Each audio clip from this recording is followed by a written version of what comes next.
Hello everyone, welcome back to my YouTube channel M2 के साई। I am Mansi Verma और आज के इस वीडियो में हम हमारी जो इंग्लिश कुमार भारती की बुक है स्टैंडर्ड 10th की, उसका जो चैप्टर 3.6 है दी कॉन्सर्ट, उसको रीड करने जा रहे हैं।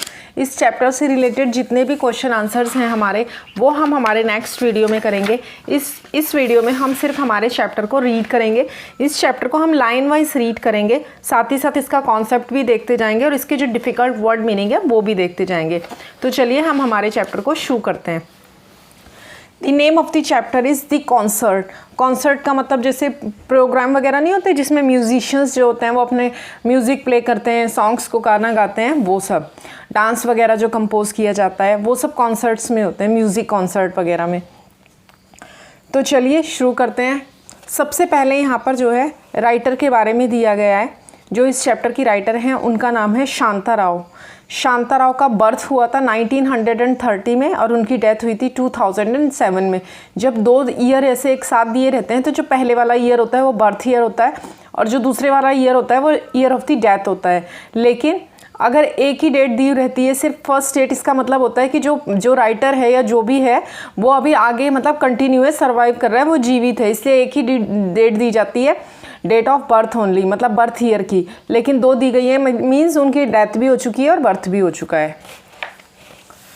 तो 1930 में इनका जन्म हुआ था एंड 2007 में इनकी मृत्यु हो गई। Was a notable dancer from India. मतलब ये जो हैं शांता राव जो है वो एक नोटेबल डांसर थी, मतलब बहुत ही अच्छी डांसर थी दुनिया की, इंडिया की, भारत की। She was exponent of Bharatanatyam and also studied Kathakali and Kuchipudi. मतलब वो भरतनाट्यम की, वो क्या थी, वो भरतनाट्यम की प्रतिपादक थी, समर्थक थी। आप एक्सपोनेंट को आप कह सकते हो कि वो प्रतिपादक थी या समर्थक थी, कुछ भी कह सकते हो। और कथकली और कुचिपुड़ी का भी अध्ययन करती थी। Also studied Kathakali and Kuchipudi, मतलब उन्होंने कथकली एक नृत्य की फॉर्म है और कुचिपुड़ी भी एक नृत्य की फॉर्म है। उन दोनों का भी उन्होंने टाइप ऑफ नृत्य हैं ये, उनका भी अध्ययन किया।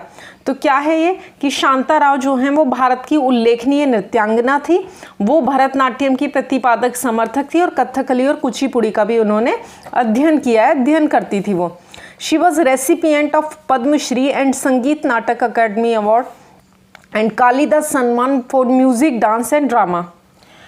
एक्सपोनेंट मीन्स होता है, बताया अभी आपको, समर्थक और प्रचारक, जो किसी कला विशेष में अति निपुण व्यक्ति होता है वो। अब वो आगे कहते हैं कि वो संगीत, नृत्य और नाटक के लिए पद्मश्री और संगीत नाटक अकादमी पुरस्कार और कालिदास सम्मान की प्राप्त करता थी। अब कालिदास सम्मान कौन सा होता है? कालिदास सम्मान जो है वो मध्य प्रदेश सरकार की ओर से दिया जाता है और ये मध्य प्रदेश सरकार द्वारा प्रतिवर्ष प्रदान किया जाने वाला एक प्रतिष्ठित पुरस्कार है। क्या नाम है इस पुरस्कार का? Kalidas Samman. This is a true story, ये एक सच्ची कथा है। But all the names except Pandit Ravishankar and Ustad Allah Rakha's have been changed. ये कह रहे हैं कि ये एक सच्ची कथा है लेकिन सभी नाम बदल दिए गए हैं, सिर्फ 2 नामों के। पहला नाम पंडित रविशंकर जी का है और दूसरा जो नाम है वो है उस्ताद अल्लाह रखा खान का। क्योंकि ये दोनों नाम छोड़कर बाकी जितने भी नाम हैं वो सभी चेंज कर दिए। अब चैप्टर रीड करने से पहले हम जान लेते हैं कि पंडित रविशंकर जी कौन हैं। तो देखिए, पंडित रविशंकर जी जो हैं ये एक भारतीय संगीतकार और कंपोज़र थे और जिन्होंने पूरी दुनिया में भारतीय शास्त्र जैसे वाद्य यंत्र, सितार को इन्होंने लोकप्रिय बनाने के लिए काफ़ी काम किया और इनको इसके लिए जाना भी जाता है। पश्चिम में ये और भी लोकप्रिय थे, मतलब साउथ में। और ऐसा कहा जाता है कि भाई जो रविशंकर जी थे वो संगीत में आध्यात्म, उनकी जो संगीत था, उनका जो म्यूज़िक था उसमें आध्यात्मिक शांति छिपी थी जो सुनाने वाले के एकदम सीधे दिल में उतरती थी। अब पंडित रविशंकर जी एक भारतीय संगीतकार और कंपोजर तो थे ही, जिन्हें पूरी दुनिया में जाना जाता था। उसी के साथ साथ इनका जो मन था, जो इनकी जो नेचर थी वो भी बहुत अच्छी थी। जब हम इस चैप्टर को रीड करेंगे तो उनकी जो बहुत अच्छे, वो अच्छे क्यों थे, ऐसा क्यों पता चल रहा है, इस चैप्टर को रीड करने के बाद आपको पता चलेगा कि वो कितने हेल्पफुल नेचर के थे और कितने दयालु थे। क्योंकि यहाँ पर साफ साफ लिखा है कि this is a real story, true story. It means इसमें जिस घटना का जिक्र किया गया है वो एक सच्ची कहानी है। One morning in a small apartment in Bombay, a girl of about 16 looked up from the newspaper and said excitedly, एक सुबह बम्बई के एक छोटे से अपार्टमेंट में लगभग 16 साल की एक लड़की ने अखबार से ऊपर देखा। अखबार looked up from the newspaper. अखबार से ऊपर देखा से क्या मतलब है, मतलब जैसे वो रीड कर रही थी न्यूज़पेपर, और न्यूज़पेपर रीड करते करते, अखबार पढ़ते पढ़ते उसने ऊपर देखा और उत्साह से कहा, एंड सेड एक्साइटेडली, और उसने उत्साह से कहा। एक्साइटेडली का मतलब होता है उत्साहपूर्वक उसने कहा, Pandit Ravi Shankar is playing tomorrow at the Shanmukhananda auditorium. वो कह रही है, उसने उत्साह से क्या कहा कि पंडित रविशंकर जो हैं वो कल सन्मुखानंद सभागार में सितार प्ले करेंगे। ये क्या करते थे, ये सितार प्ले करते थे, सितार बजाते थे पंडित रविशंकर जी। तो वो कह रही है कल वो सन्मुखानंद ऑडिटोरियम में जो है वो क्या करेंगे, सन्मुखानंद ऑडिटोरियम में वो प्ले करेंगे कल। अब वो चुप होने के लिए कह रही है, shh said her mother pointing to the figure sleeping on the pad. उसकी माँ ने बिस्तर पर सो रही आकृति, अब वैसे तो फिगर का मतलब आकृति होता है, लेकिन यहाँ पर उसका भाई सो रहा होता है बेड पे, उसकी तरफ इशारा करके उसकी माँ कहती है कि भाई चुप हो जा, you will wake him up, तुम उसे जगा दोगी। He needs, you know, he needs all the sleep and rest he can get। और तुम जानती हो कि उसे जितनी नींद, मतलब जितने आराम की ज़रूरत है वो उसे मिलना चाहिए, उसकी नींद पूरी होनी चाहिए। But the boy on the bed was not asleep. लेकिन लड़का जो पलंग पर लेटा हुआ था वो सोया हुआ नहीं था। वॉज नॉट अस्लीप मतलब वो सोया हुआ नहीं था। पंडित रविशंकर ही सेड, और उसने कहा अच्छा पंडित रविशंकर, मतलब देखो एक्सक्लेमेशन मार्क दिया है, मतलब सरप्राइज हो गया वो। पंडित रविशंकर दी सितार मैस्ट्रो। अब वो कह रहा है पंडित रविशंकर जो सितार वादक है, मतलब वो सरप्राइज था। यहाँ पे वो क्वेश्चन पूछ रहा है कि अच्छा क्या वही है। He raised himself up on his elbows for 1 second. उसने अपनी कोहनी के बल ऊपर उठा, मतलब खुद को उठाया। वो कोहनी, वो बीमार था एक्चुअली, तो उसने अपनी कोहनी के बल खुद को बेड पर उठाया। देन फेल बैक, और फिर वापस गिर गया। But his eyes were shining, लेकिन उसकी जो आंखें थी वो चमक रही थी। We must not miss the chance he said. उसने कहा कि हमें ये मौका जो है गंवाना नहीं चाहिए। I always wanted to hear him and see him. मैं हमेशा उसे सुनना और देखना चाहता था। आई हैव, ये हैव को शॉर्ट में जब ऊपर कॉमा लगा के वी लिखा जाता है तो इसका मतलब होता है I have always wanted to hear him and see him. मैं हमेशा से उनसे मिलना चाहता था और उन्हें देखना चाहता था। Lie down son, his mother sprang to his side. उसकी माँ उसकी तरफ उछल पड़ी और बोली लेट जाओ। लाई डाउन का मतलब होता है लेट जाओ बेटे। He actually raised himself up without help. वो एक्चुअली उसने वास्तव में खुद को बिना किसी मदद के उठाया था। ही स्प्रैंग का मतलब होता है उछल पड़ी, अचानक से उसकी तरफ गई। ही एक्चुअली रेज्ड का मतलब होता है उठाना। He actually raised himself up without help. उसने अपने आप को, मतलब वो बच्चा बीमार था, उसको कैंसर था एक्चुअली, लेकिन फिर भी उसने बिना किसी की मदद के अपने आप को उठाया। She murmured with a catch in her throat and her eyes turn to be idols on a corner itself. अब उसकी जो माँ है उसने देखा मेरा बच्चा तो बीमार है और अपने से उठ गया है, तो वो क्या करती है, वो कुछ बुदबुदाती है मन में। मरमर्ड का मतलब होता है बुदबुदाना। वो अपने गले में एक पकड़ के साथ बुदबुदाई और उसकी आंखें एक कोने की शेल्फ पर मूर्तियों की ओर मुड़ गई। With a catch in her throat and her eyes turn to the idols on a corner shelf. और उसकी जो आंखें थी वो आइडल्स होती हैं मूर्तियाँ, उन मूर्तियों की तरफ जो कोने में शेल्फ पर रखी थी उनकी तरफ मुड़ गई।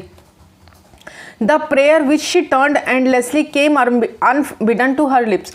और मतलब मन ही मन उसकी जो प्रार्थना थी वो उसके होठों पर आ गई। मतलब उन मूर्तियों की तरफ, हाँ भगवान की मूर्तियाँ रखी होगी जिनकी तरफ मुंह करके वो अपनी आंखें फेस टर्न करके उनसे एक इनडायरेक्टली मतलब वो प्रे कर रही थी, क्योंकि उसका बेटा खुद से उठा था बिना किसी की हेल्प के। I must hear him and see him. मुझे उसे सुनना चाहिए और उसे देखना चाहिए। The boy repeated. लड़के ने दोहराया। It is the chance of a lifetime. ये जीवन भर का मौका है। Then he began to cough and gasp for breath and had to be given oxygen from the cylinder that stood under the bed. फिर उसे खांसी आने लगी और सांस लेने के लिए वो हाँफने लगा और बिस्तर के नीचे रखे सिलेंडर से, ऑक्सीजन का जो सिलेंडर था उससे उसे ऑक्सीजन देनी पड़ी। But his large eyes were fixed on his sister. लेकिन उसकी बड़ी आंखें जो थी वो अपनी बहन पर ही टिकी हुई थी। Smita bit Smita bit her lip in self reproach, और इसमें सेल्फ रिप्रोच का मतलब होता है आत्मग्लानि, और स्मिता ने आत्मग्लानि से अपना होठ काट लिया, मतलब वो भूल गई थी कि मेरे भाई को सुनकर कैसा लगेगा। वो जोर से बोल दी ये सारी बातें, जिसकी वजह से वो बेचारा भी हर्ट हो गया, क्योंकि उसके मन में भी एक इच्छा जगी है कि काश मैं भी ये प्रोग्राम देख पाता, और वो बेचारा बीमार है, इतना बीमार है कि वो जा भी नहीं पाएगा प्रोग्राम देखने के लिए। She had been so excited at seeing the announcement that she had not remembered that her brother was very ill. वो ये घोषणा देखकर न्यूज़पेपर में वो घोषणा देखकर वो इतनी उत्साहित हो गई थी कि उसे याद ही नहीं आया कि उसका भाई जो है वो बहुत बीमार है। अनाउंसमेंट का मतलब होता है घोषणा, कि उसका भाई जो है वो बहुत बीमार है। ILL इल का मतलब होता है बीमार। रिमेंबर्ड का मतलब याद ही नहीं रहा उसको। She had seen how the doctors had shaken their heads gravely and spoken words that neither she nor even her parents could understand.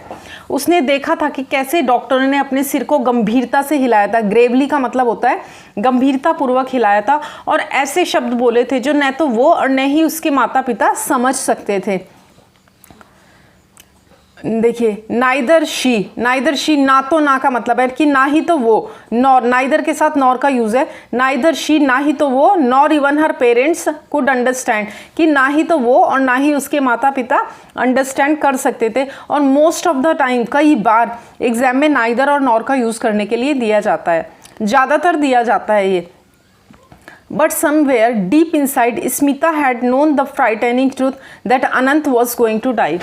लेकिन कहीं गहरे में स्मिता को ये भयावह सच पता चल गया था कि अनंत जो है मरने वाला है। अनंत उसके भाई का नाम है, जिसे कैंसर है, और डॉक्टर्स ने कह दिया है कि वो बचेगा नहीं। तो वही वो कह रही है कि मतलब डॉक्टर्स ने ऐसे शब्द बोले थे गंभीरता से सिर हिलाते हुए कि ना तो वो ना उसके माता पिता समझे थे, और कहीं गहरे में, डीप इनसाइड का मतलब है कहीं गहरे में, मतलब कहीं उसके मन के किसी कोने में उसको ये स्मिता को ये भयानक सच पता चल गया था कि उसका भाई अनंत जो है वो मरने वाला है। फ्राइटनिंग ट्रूथ होता है भयानक सत्य, भयावह सत्य। ट्रूथ का मतलब होता है सत्य। The word cancer had hung in the air, और जो शब्द कैंसर था वो हवा में लटका हुआ था, मतलब उसको पता चल गया था। तो कैंसर अब उनके ऊपर लटका हुआ था से मतलब है कि उनको पता था कि इस कैंसर की वजह से कभी भी अनंत को कुछ हो सकता है। हर ब्रदर, उसका भाई, देखिए लड़की के लिए यूज़ हो रहा है तो हर ब्रदर आया है, क्योंकि स्मिता का भाई है वो, तो हर ब्रदर मतलब उसका भाई। और अगर लड़का होता तो हिज ब्रदर होता। लड़कों के लिए हिज का यूज़ किया जाता है, लड़कियों के लिए हर का। हर ब्रदर उसका भाई मतलब लड़की के लिए, और हिज ब्रदर उसका भाई मतलब लड़के के लिए। नेक्स्ट पेज 139 पर, her brother was dying of cancer even though she pretended that all would be well and they would return together. उसका भाई जो है वो कैंसर से मर रहा था, लेकिन भले ही उसने नाटक किया कि सब ठीक हो जाएगा। प्रिटेंडेड का मतलब होता है नाटक करना।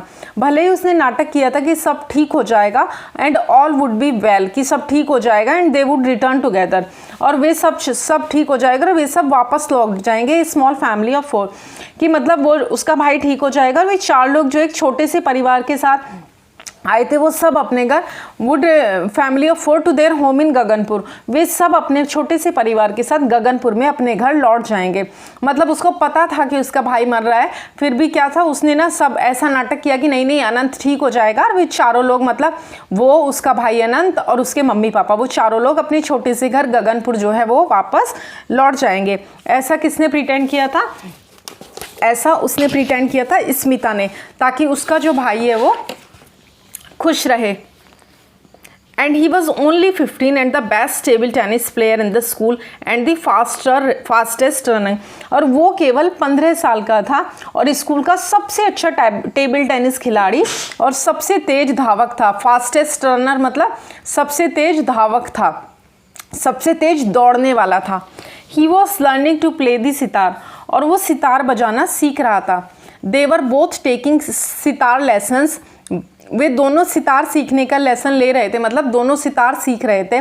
But Anant was better than her age in many other things, लेकिन अनंत उससे दूसरी कई चीज़ों में उससे ज़्यादा होशियार था, उससे ज़्यादा इंटेलिजेंट था। he was already able to compose his own tunes to the astonishment of their guru. Astonishment होता है आश्चर्य, विस्मय, सरप्राइज, कि वो पहले से ही, he was already मतलब वो पहले से ही able था, मतलब इस योग्य था to compose his own tunes, कि वो पहले से ही मतलब अपनी धुनों की रचना करने में सक्षम था। To the astonishment of their guru, मतलब उनका जो गुरु था, दोनों का एक ही गुरु था, स्मिता का भी और अनंत का भी एक ही गुरु था। तो कह रहे हैं कि वो पहले से ही अपने गुरु के विस्मय के लिए अपनी धुनों की रचना करने में सक्षम था। Then cancer had struck and they had come to Bombay so that he could be treated at the cancer hospital in the city.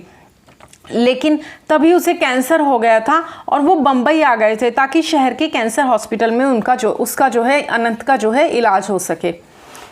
Whenever they came to Bombay, they stayed with Aunt Sushila, और जब कभी भी वो बॉम्बे आते थे वो aunt Sushila, यानी कि सुशीला जो है वो उनकी मौसी है, वो मौसी सुशीला के पास ही रहते थे। Her apartment was not big but there was always room for them. उनका अपार्टमेंट बड़ा नहीं था लेकिन उनके लिए हमेशा जगह रहती थी। रूम का मतलब है जगह, उनके लिए हमेशा उस घर में जगह होती थी, कमरा होता था।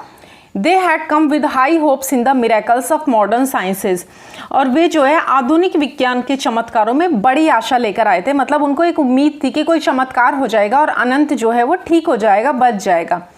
They told themselves that Anant would be cured at the hospital and he would again walk and run and even take part in the forthcoming table tennis tournament. उन्होंने खुद से कहा कि अनंत अस्पताल में ठीक हो जाएगा, वो फिर से चलेगा, दौड़ेगा और आगामी जो आने वाला टेबल टेनिस टूर्नामेंट है उसमें भी वो भाग लेगा। And he would play the sitar, perhaps be a great sitarist one day, और वो सितार भी बजाएगा और शायद एक दिन वो महान सितार वादक बने। ग्रेट सितारिस्ट मतलब महान सितार वादक बने। But his condition grew worse with each passing day and the doctors at the cancer hospital said take him home. लेकिन उसकी जो हर बीतते दिन के साथ उसकी जो हालत है वो और बिगड़ती गई और कैंसर अस्पताल के डॉक्टरों ने कहा कि उसे जो है घर ले जाओ, take him home, give him the things he like, उसे वो चीज़ें दो जो उसे चाहिए, जो उसे पसंद है। इंडल्ज हिम, इंडल्ज का मतलब होता है कि जो भी करना उसे पसंद है वो उसे करने दो। And they knew then that the boy had not many days to live, और तब वे समझ गए थे कि बच्चे के पास मतलब ज़्यादा समय नहीं है, क्योंकि डॉक्टर ने उन्हें कह दिया कि भाई बच्चे को घर लेके जाओ और उसे जो पसंद है उसे दे दो, उसे खिलाओ।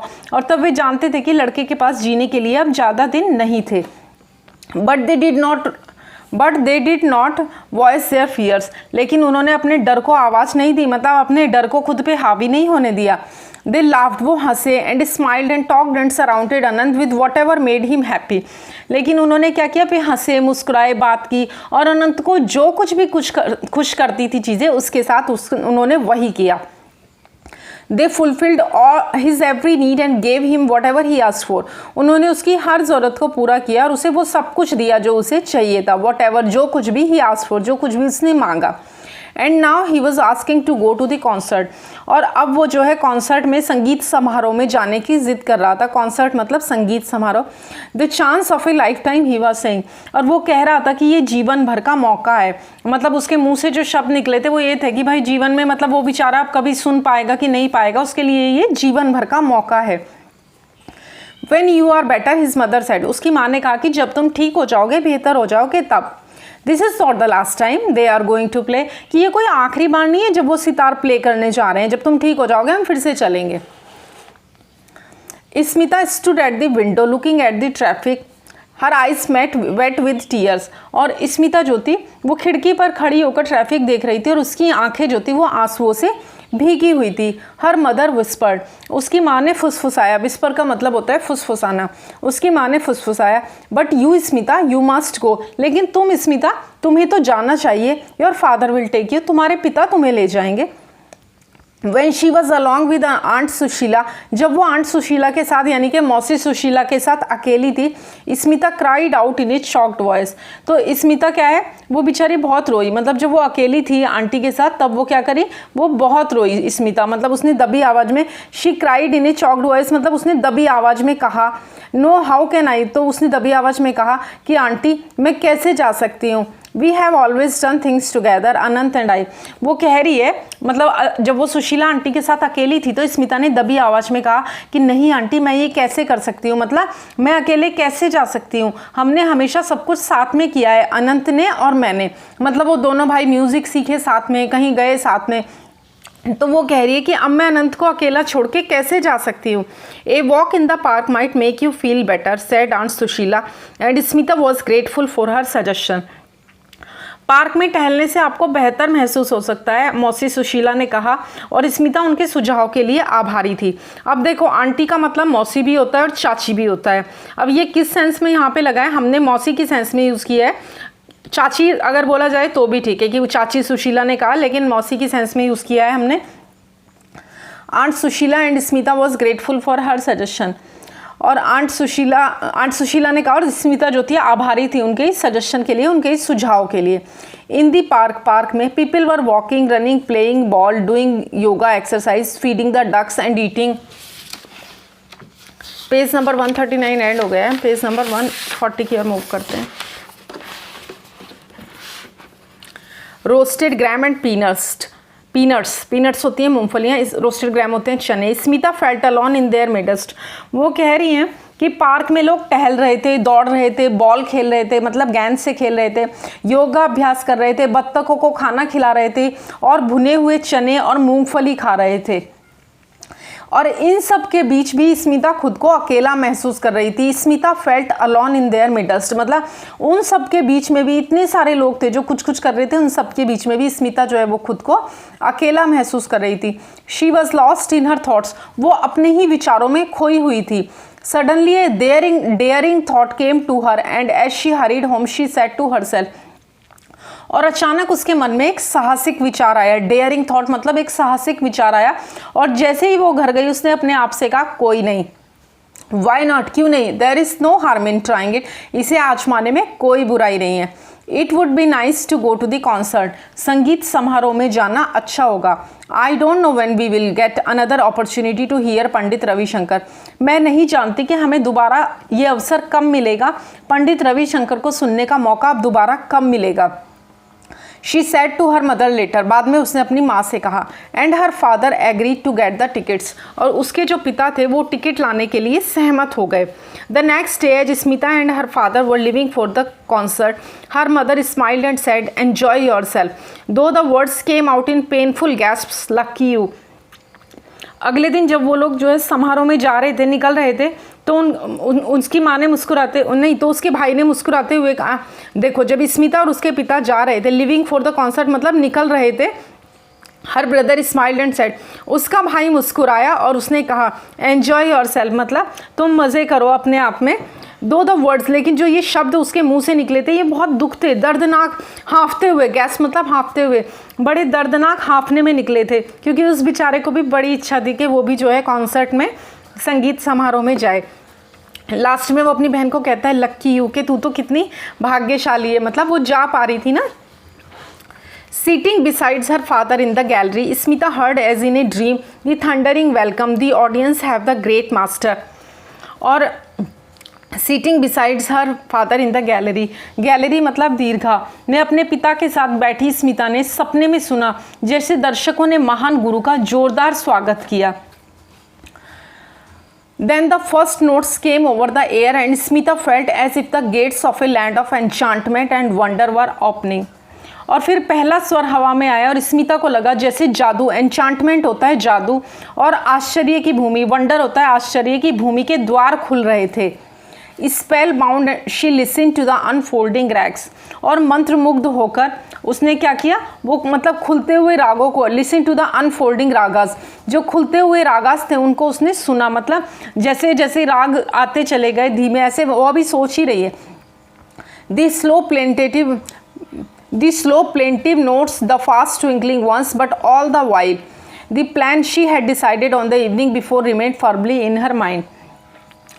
वह खुलते रागों, धीमे वादी स्वरों, तेज टिमटिमाते स्वरों को सुनती थी, लेकिन इस दौरान शाम को उसने जो योजना बनाई थी, जो सोचा था अपने माइंड में, वो उसके दिमाग में जो है दृढ़ता से बना हुआ था। फॉर्मली मतलब दृढ़ता से बना हुआ था। जब वो पार्क में थी तब उसने सोचा था ना कुछ करने के लिए, उसी के बारे में यहाँ पे बात हो रही है। The chance of a lifetime, कि ये जीवन भर का मौका है। She heard Anant voice in every beat of the tabla, उसने तबले की हर ताल में अनंत की आवाज़ सुनी, मतलब हर ताल पे उसे अनंत की आवाज़ सुनाई दे रही थी। The concert came to an end, और जो कॉन्सर्ट है वो संगीत समारोह जो है वो समाप्त होने को आया था। The audience gave the artist A standing ovation, और सभी दर्शकों ने कलाकारों को स्टैंडिंग ओवेशन दिया। स्टैंडिंग ओवेशन क्या होता है? जब कोई कार्यक्रम किसी को पसंद आता है और सब लोग खड़े होकर तालियों को एक साथ सब लोग तालियां बजाते हैं, जो दर्शक दीर्घा में लोग बैठे हैं वो, मतलब कुछ विशेष रूप से प्रशंसा करने के लिए, तब जब खड़े होकर सब लोग तालियां बजाते हैं तो उसी को स्टैंडिंग ओवेशन कहते हैं। तो क्या देखा हमने यहाँ तक अभी तक कि भाई स्मिता है बेचारी, वो देख रही है कि भाई सबने स्वागत किया है, धीमे स्वर, मधुर स्वर, हर तरह के स्वर आ रहे हैं, तेज टिमटिमाते स्वरों को वो सबको सुनती है, लेकिन उसके दिमाग में जो फिक्स आइडिया था वो चलता रहता है। अब देखिए क्या आइडिया था वो आपको यहाँ देखने को मिलेगा। A large moustached having a long moustache man made a long boring speech, एक बड़ी मूछों वाले, लंबी मूछों वाले आदमी ने एक लंबा उबाऊ भाषण दिया। लॉन्ग बोरिंग स्पीच मतलब लंबा उबाऊ भाषण दिया। Then came the presentation of bouquets, और तब बुके आए मतलब गुलदस्ते आए। Then more applause and the curtain came down, और फिर और बहुत सारी तालियां बजी और पर्दा जो था वो नीचे आ गया। The people began to move towards the exits, और लोग निकास द्वार की ओर जाने लगे। देखो यहाँ पर दो माउस्टेच वर्ड लिखे हैं, माउस्टेचॉइड एंड माउस्टेच, मतलब यहाँ पर बड़ी बड़ी मूछें लिखा है और यहाँ पर लंबी लंबी मूछें लिखा है, तो दोनों को डिफ्रेंशिएट कर लेना। लार्ज माउस्टेचियड मतलब बड़ी बड़ी मूछें, माउस्टेच होती हैं मूछें, और यहाँ पर भी माउस्टेच का यूज़ किया गया है। लार्ज माउस्टेचॉइड मतलब बड़ी बड़ी मूछों वाला आदमी, और यहाँ पर बड़ी बड़ी मूछें, बड़ी मूछें, लंबी मूछों वाला आदमी। नेक्स्ट पैराग्राफ की तरफ मुड़ते हैं। He was there standing with the man who played the tabla for him the great wizard of music Ustad अल्लाह रखा खान। और कौन था वो आदमी? था कौन आदमी था वो? जिसने जो था who played man, he was there standing with the man, वो वहाँ उस व्यक्ति के साथ खड़ा था। Who played the table for him the great wizard of music Ustad अल्लाह रखा खान, जिन्होंने तबला बजाया था किसके लिए? जो ग्रेट म्यूजिक विजार्ड थे उस्ताद अल्लाह रखा खान के साथ वो व्यक्ति खड़ा था जिसने उनके लिए तबला सॉरी इससे ऊपर का ये पैराग्राफ हमारा छूट गया है, पहले इसे देख लेते हैं। Towards now was the time Smita regard then more applause and यहाँ तक हो गया हमारा, यहाँ से छूट गया था। Now was the time Smita regard her way through the crowds towards the stage, और अब वो समय था जब स्मिता क्या है, गुलदस्ता हो गया, सब हो गया, और अब वो समय था जब स्मिता छटपटाती हुई मंच की ओर बढ़ी। Then she went up the steps that led to the wings, और her heart beating loudly, और तब वो फिर उन सीढ़ियों पर चढ़ गई जो गायकों की ओर ले जाती थी, उस विंग की तरफ चली गई, उसका दिल जो था वो जोर से धड़क रहा था। Then she went up the steps, steps होती है सीढ़ियाँ। Her heart was beating loudly मतलब उसका दिल जो था वो जोर से धड़क रहा था। हर हर्ट होता है दिल, बीटिंग होता है धड़कना, लाउडली होता है जोर से। In the wings a small crowd had gather to talk about the evening concert to help carry bouquets and tea cups and instruments. शाम के संगीत कार्यक्रम के लिए जो थे लोग जो है बातें करने के लिए गुलदस्ते और चाय के कप, वाद्य यंत्र ये ले जाने में मदद करने के लिए कोने में अपनी बारी का इंतजार करने के लिए, मतलब भीड़ भी जमा हुई थी। अब जो शाम का प्रोग्राम हो रहा है उसकी तैयारियों के बारे में बात हो रही है कि लोग कोने में खड़े थे, कोई चाय के कप ले जा रहा था, कोई जो संगीत का सामान था वो ले जा रहा था शाम के, और कुछ बुके लेके जा रहे थे, कुछ टी कप्स लेके जाने के लिए हेल्प करने के लिए, और कुछ इंस्ट्रूमेंट यानी कि जो वहाँ पर वाद्य यंत्र बजने वाले थे वो सब ले जाने के लिए। He was there standing with the man, और वह वहाँ उस आदमी के साथ खड़ा था। हु प्लेड द, ये तबला होना चाहिए, टेबल नहीं तबला होना चाहिए, for him the great wizard of music Ustad अल्लाह रखा खान, और वह वहाँ पर उस आदमी के साथ खड़ा था जिसने उनके लिए संगीत के महान जादूगर उस्ताद अल्लाह रखा खान के लिए तबला बजाई थी। वीक हर नीज फेल्ट वीक, उसके घुटने जो थे वो कमज़ोर फील कर रहे थे, मतलब वो बेचारी डर सी गई थी, लड़खड़ा रहे थे। हर टंग ड्राई, और उसकी जो जीभ थी वो सूख रही थी। But she went up and standing before them her hands folded, oh sir she burst out. मतलब वो उसके घुटने कमज़ोर लग रहे थे, मतलब वो बेचारी डर रही थी, उसकी जीभ भी सूख गई थी बोलने से पहले, लेकिन वो ऊपर गई और उनके सामने खड़ी हो गई, उसके हाथ जुड़ गए। ओ सर, वो फूट पड़ी। शी बस्ट आउट मतलब वो फूट पड़ी, मतलब वो फूट फूट कर रोने लगी। Yes he asked questioningly but kindly. हाँ, उन्होंने सवालिया ढंग से लेकिन विनम्रता के साथ उससे पूछा। And her story came pouring out, the story of her brother who ले सिक एट होम। लेकिन क्या हुआ, उसके मुंह से ना तब उसकी पूरी कहानी सामने आई, उसके भाई की कहानी जो घर पर बीमार पड़ा था। And at home and how he longed to hear him and the ustad play. और कैसे वो बेचारा उनको और उस्ताद अल्लाह रखा खान को सुनना चाहता था। मतलब उसने वो सारी कहानी जो है वो उनको बता दी कि कैसे मेरा भाई बीमार है, वो घर पर पड़ा है और उसे और उस्ताद जी को सुनने के लिए तरस रहा था। अब वो उनको कहती है, देखो एक बच्चे की मानसिकता देखो, will you come to Aunt Sushila's house and play for him. अब वो कहती है क्या आप आंट सुशीला के घर यानी कि मौसी सुशीला मौसी के घर आओगे और उसके लिए बजाओगे। मतलब वो उनसे कह रही है कि क्या आप सुशीला आंटी के घर आओगे और मेरे भाई के लिए प्ले करोगे, मतलब बजाओगे music. She asked at the end breathlessly, please she begged please come. उसने जो है क्या किया, वो बेचारी मतलब मतलब उसने बहुत विनम्रता से उनसे पूछा, बेदम होकर पूछा, कृपया उसने विनती की। मतलब प्लीज़ आओ आओ एक होता है बैग, मतलब बहुत ज़्यादा विनम्रता तरीके से उसने प्रार्थना की कि भाई प्लीज़ आओ। Little girl said the moustachioed man who had made the long speech. और जो मूछों वाला आदमी था उसने उससे छोटी मूछों वाला लड़की से कहा, छोटी लड़की जिसने वो लंबा भाषण दिया था, पंडित जी व्यस्त आदमी है, पंडित जी इज़ ए बिजी मैन, पंडित जी जो हैं वो बिजी आदमी हैं। You must not bother him with such request. तुम्हें ऐसी विनम्रताओं से, ऐसी रिक्वेस्ट से उन्हें परेशान नहीं करना चाहिए। बॉदर का मतलब होता है परेशान करना। तो वो कह रहे हैं तुम्हें ऐसे अनुरोध करके उन्हें परेशान नहीं करना चाहिए। But Pandit Ravi Shankar smiled and motioned him to be quiet. लेकिन पंडित रविशंकर मुस्कुराए और उन्होंने उसे चुप रहने का इशारा किया। देखिए कितनी अच्छी बात अब पंडित रविशंकर जी की सामने निकल के आएगी कि उन्होंने उसे चुप कर दिया और उसकी पूरी बात सुनी। ही turn to Ustad Saheb and said what shall we do Ustad Saheb. उन्होंने उस्ताद साहिब की तरफ मुड़े और उनसे कहा, उस्ताद साहिब हम ना व्हाट शैल वी डू, हम क्या करेंगे उस्ताद साहिब। अब आगे देखिए, the ustad move the wad of paan from one cheek to another. और उस्ताद ने पान की गड्डी को एक गाल से दूसरे गाल की तरफ फेर दिया। Tomorrow morning we perform for the boy he said. और उन्होंने कहा कि कल सुबह हम लड़के के लिए परफॉर्म करेंगे। येस ही सेड, हाँ उन्होंने कहा। Yes Pandit ji reply, it is settled then. हाँ पंडित जी ने उत्तर दिया और ये सब तय हो गया।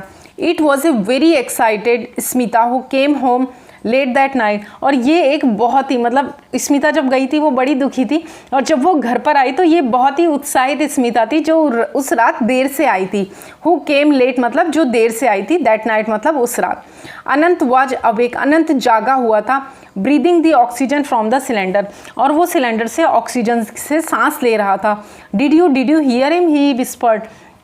और वो जो था फुसफुसाया, उसने कहा क्या तुमने उन्हें सुना।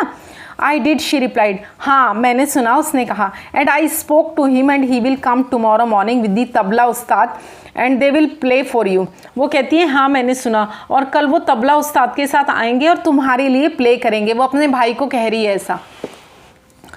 एंड द फॉलोइंग मॉर्निंग, और अगली सुबह aunt सुशीला's neighbors saw two men get out of a taxi which pulled up outside their block. They could not believe their eyes. Oh, is it? It's not possible, they said.